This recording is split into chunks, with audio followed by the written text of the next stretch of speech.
সরকারি প্রাথমিক বিদ্যালয়ের প্রধান শিক্ষক পদে 34তম বিসিএস উত্তীর্ণ 898 জন চাকরি প্রার্থী নিয়োগ পেতে দাঁড়ে দাঁড়ে ঘুরছেন। প্রাথমিক ও গণশিক্ষা মন্ত্রণালয় এখনো পর্যন্ত তাদের নিয়োগ চূড়ান্ত করতে পারেনি। তবে মন্ত্রণালয় বলছে খুব শিগগিরই তারা নিয়োগপত্র পাবেন। মোস্তফা মল্লিকের রিপোর্ট। এই 3 তরুণের মতো এমন আরো অনেক উদ্যমী তরুণ লেখাপড়া শেষ করে ভালো চাকরির জন্য 2013 সালে 34তম বিসিএস নিয়োগ পরীক্ষার বিজ্ঞপ্তি দেখে তাতে অংশ নিয়েছিলেন। 2015 সালের আগস্টে 2157 জন প্রার্থীকে ক্যাডার পদে চূড়ান্ত সুপারিশ করা হয়। এরপর কর্ম কমিশন সচিবালয় বিসিএস উত্তীর্ণ প্রার্থীদের নন ক্যাডার পদে সুপারিশ করা শুরু করে।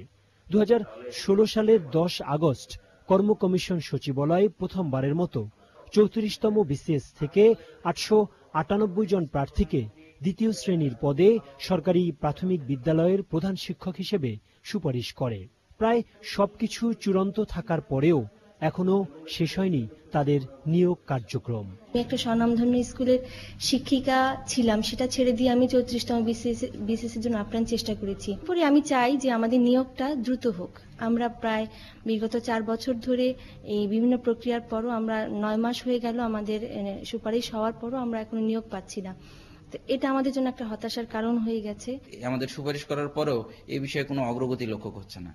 বিশেষ করে প্রাথমিক শিক্ষা অধিদপ্তর অনেকটাই আমাদের বিষয়ে পজিটিভ, বাট মন্ত্রণালয়ের লোকজন দেখি এই বিষয়ে একটা হলো উদাসীন ভাব। প্রধান শিক্ষক হতে যাওয়া সুপারিশকৃত এই শিক্ষকরা বলছেন বৈষম্য করা হয়েছে তাদের সঙ্গে।